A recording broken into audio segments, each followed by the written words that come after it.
Namaskaram. Here we are just back from the Prana Pratishtha of Nandi and Mahashula at the Sannidhi in Bengaluru.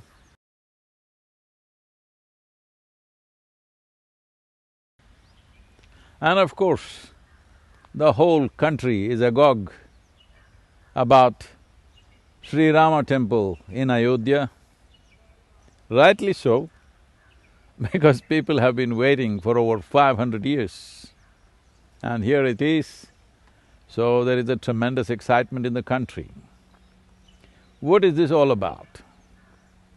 The process of establishing or consecrating a deity is about stabilizing an energetic or pranic form that exudes prescribed qualities. The qualities that we ascribe to the deity are the same qualities that we hold high and aspire for. In this civilization that we refer to as Hindustan, we do not wait for divinity to descend, but nurture and cultivate that possibility within us. In this effort, creating a stable base within is vital, and that is called Anustanam in Sanskritam and Anustana in southern India, and Hindi-speaking people call it Anustan. This is an effort to build a foundation of the divine possibility within ourselves, or turning this body into a living temple with purificatory processes and life-enhancing methods, making the body fit enough to house the divine. For all consecrations that we do here, there is always an appropriate yoga sadhana for the participants. These sadhanas are a way of creating a stable base within to manifest the deity or the energy form that is manifested through prana pratishtha. This process of Anushtanam is done for various periods. There are sadhakas who do it for an entire solar cycle, which is just short of 12 years. There are those who do for 36 months, there are those who do for 90 days, 64 days, 33 days, 28, 21, 12, 11, 9, 7, 5, 3 days, depending upon the type of prana pratishtha. These sadhanas are designed to enable the participant to imbibe and form the nature of the deity beyond imprints of memory and associated emotion, to make impression upon the pranamaya kosha and vijnanamaya kosha of who we are.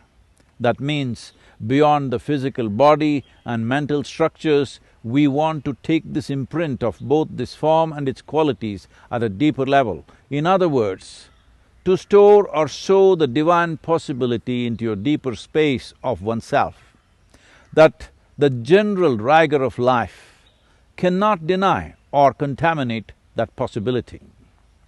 In one's search for liberation or moksha, this is an important step. The process of Anusthana is not only relevant at the time of consecration, but can be done at any time as convenient for individual people. It was common practice for individuals endeavoring to take up significant activity in their life went into periods of Anusthana. It is well documented of kings performing Anusthana before venturing into war or important campaigns, because success does not come due to one's desire, but by ensuring that one's own pravritti or set patterns of function do not become an impediment.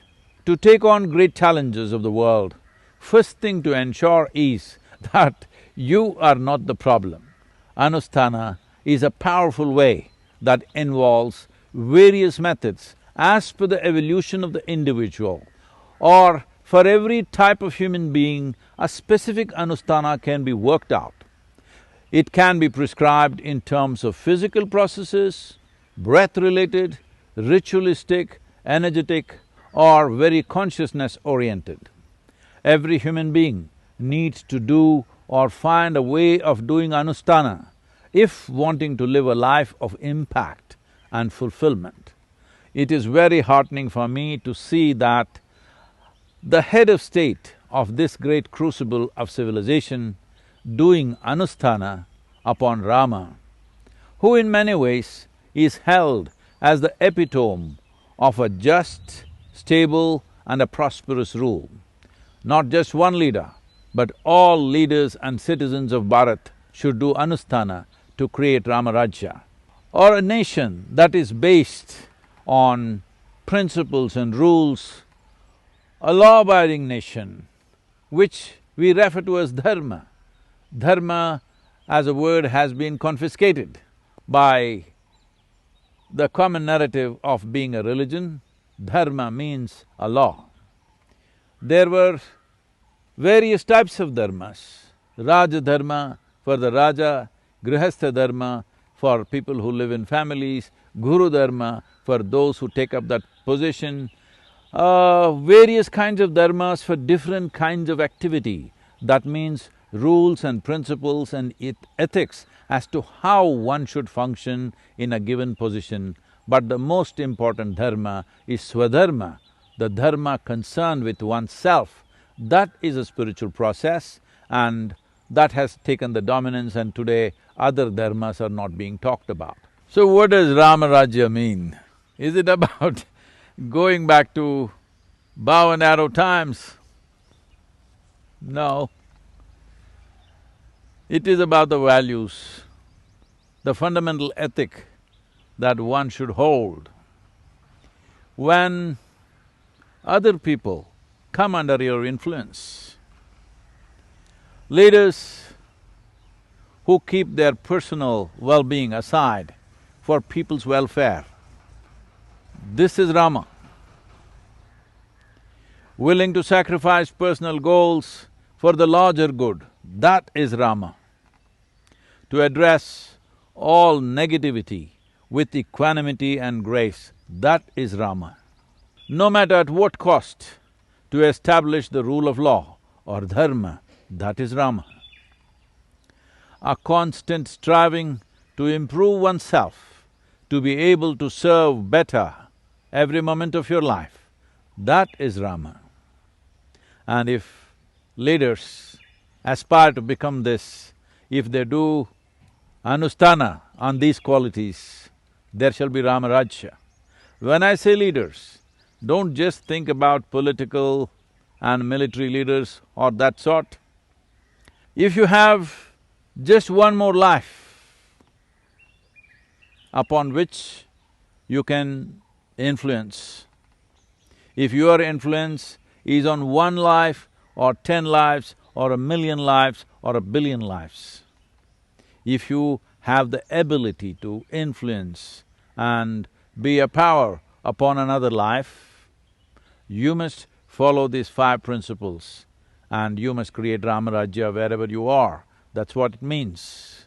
It is not just leader means somebody who is up there, either elected or a king or a military leader or a business leader. Yes, it's relevant to all of them, but it's important that we understand leadership means we have the opportunity to make a difference in another life, whether it's 1 or 1 billion.